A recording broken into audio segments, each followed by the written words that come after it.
maybe how writing something plays into that. I'm Hank Green. I have a channel with my brother called Block Brothers, and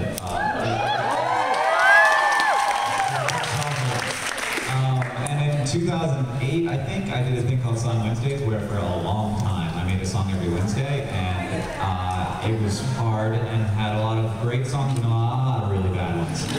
And ever since then, I didn't even know I could write songs. Like, I'd written some really bad ones in high school. I did not know that I could write songs until I wrote a song about Helen Hunt that was, in my opinion, quite catchy. And then what does Hunt write? What?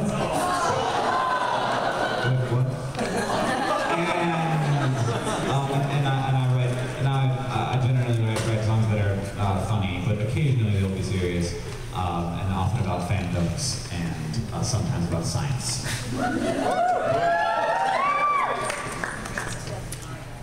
I'm Megan Tonjes. My name is Tonjes ML. I do a series called Request Tuesday, which has led me to things like being on president in the Ellen DeGeneres show. I now tour and play music and write original music and somehow turn that into making a living and paying rent with it, which is awesome. I get to be here. And songwriting is huge for me, so I'm really excited to be here, and thank you for having me.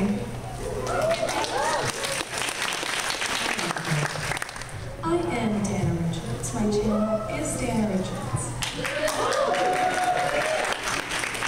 I'm creative like that. I'm picturing you all naked right now because I'm sorry. Especially you.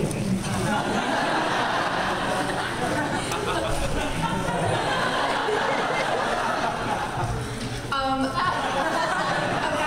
a couple years ago, I started a Song a Day project. I wrote, recorded, and posted a song a day until I hit 283 songs, in which I got mono, and my body was like, stop it, cut it out. It was a crazy project. And I was basically just putting my videos up to show mom and dad, and like, hey, look at my new song of the day. And Shay Carl ended up coming across some of my videos and gave me a shout out a while back. And that's kind of projected me into the life as a YouTuber and a songwriter on YouTube.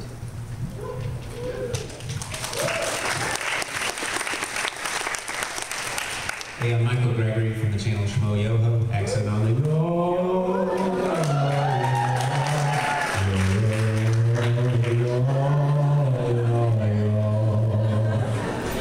R.I.P. Edward Kill. So yeah, on our channel, we take news clips and other clips from the internet and we turn them into songs, thereby spreading opera throughout space and time. That's our main goal. Hi, I'm Mark Douglas. I have a show called The Key of Awesome. My songwriting process is very simple. I take songs that already exist and change the words. But no, I actually do write real songs occasionally. But people like the parodies a lot better. So what are you gonna do? Hey guys, I'm Evan Gregory, sometimes known as Michael's brother. We're both members of the Gregory Brothers from the channel Schmo Yoho, and we do write a lot of original music that has sometimes appeared on our main channel, also on our second channels in all different types of genres. But we are most known for uncovering those songs that have lain long hidden in the speech of ordinary humans.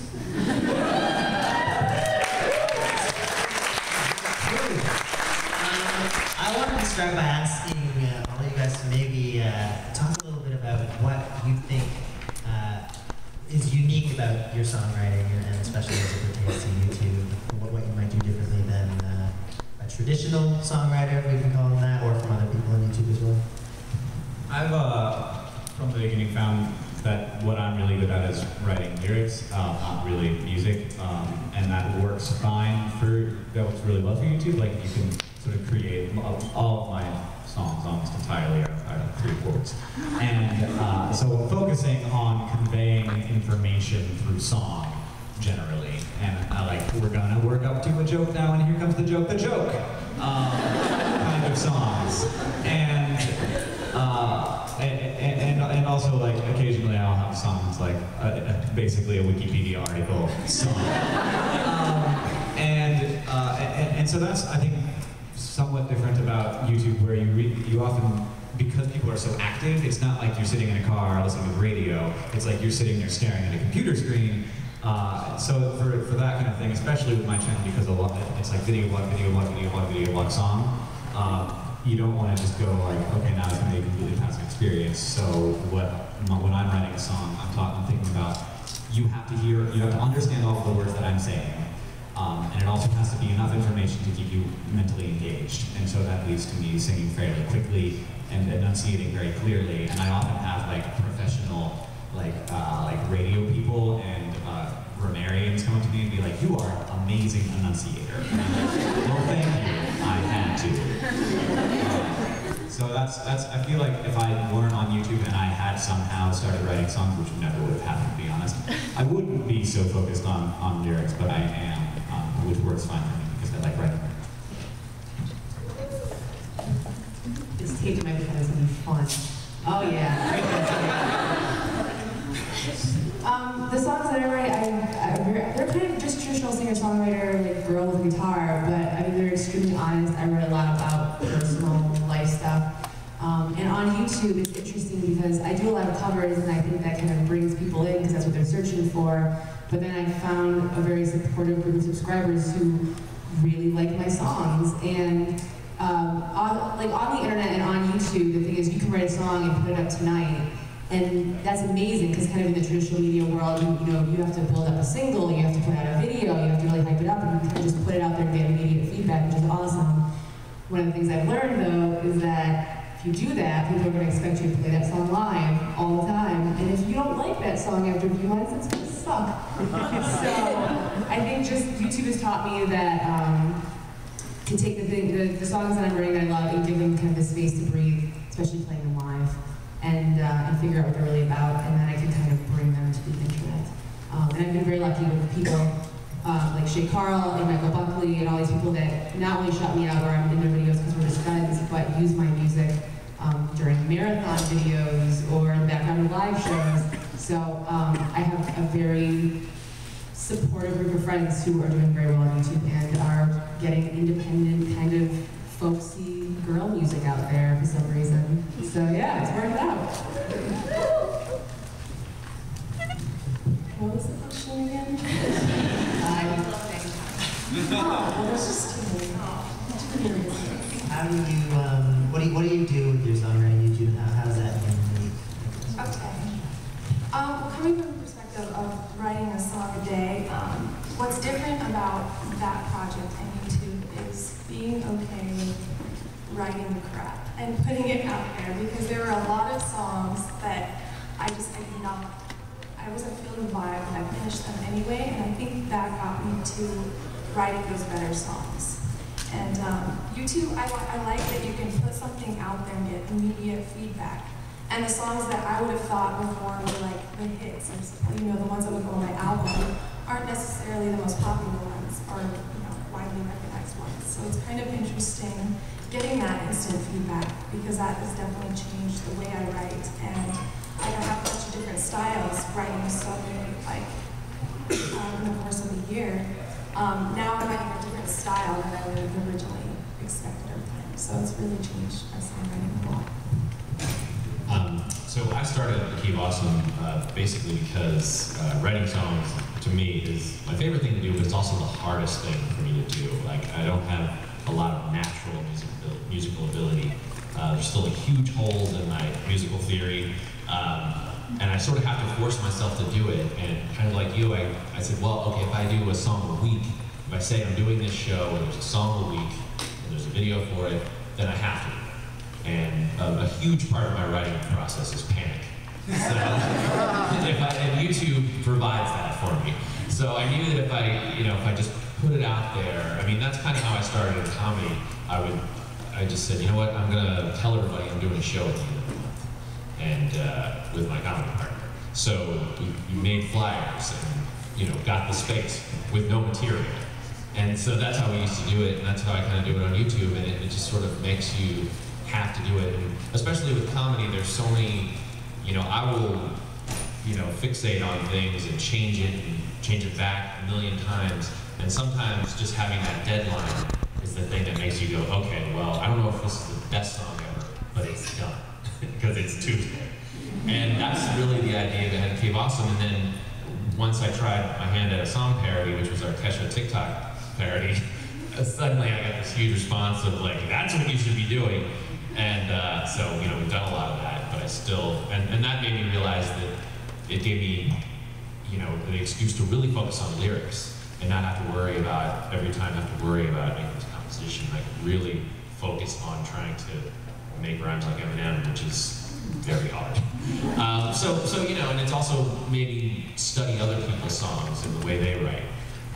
So I'm trying to get back into writing original songs.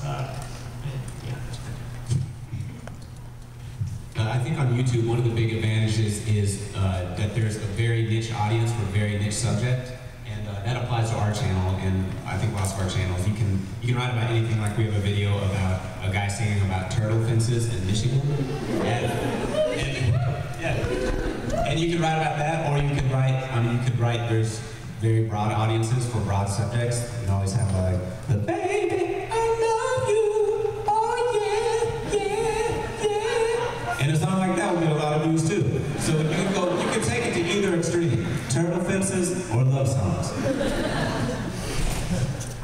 Yeah, I mean, our channel is known for kind of this different process of creating songs out of found material. So we really focus on the music of it and making something really listenable and re-listenable and making something catchy. But outside of that aspect of our channel, I would say one thing that we really focus on, because it's YouTube as opposed to songwriting in other venues, it is a video medium. You know, songwriting is like our thing, and we make music videos. But you're not just listening in the background, like if our goal was to write a song for the radio. So we do actually write differently, just having things in mind about what's going to engage your eyes at that time. You know, is the song packed full of moments that are not only going to be catchy and make you want to sing along, but also keep you engaged there so that you don't get that itchy mouse finger to click to the next related video. I'm glad you bring that up about that it's not just the song, there's this video package that goes with it. I'm interested to know, and it's up to any of you, how important do you feel that the things surrounding the song are? Like, you obviously want to have as strong a song as you can, but in terms of visual component or promoting, marketing, your metadata, like what other things you're doing there that you can support the song well? Well, as far as like, kind of talking about what he said, I mean, most of our songs, when I just play them on the guitar with no video, they're terrible. Like, you know, I mean, there's just, it's so, I mean, we've gotten to this point where everything is so visually based, and I'll have a joke that goes with the video, especially if we're, you know, I think we did this like Adam Lambert parody, and it was all this guy filming him, and he just kept saying, "Why are you filming me?" And I can't just sit there and play that for you and have you know what that means. And so 90% of our stuff is like that. So that's why we always have to have a video playing. And I mean, but that really is writing specifically for YouTube. And you know, it's the whole package kind of.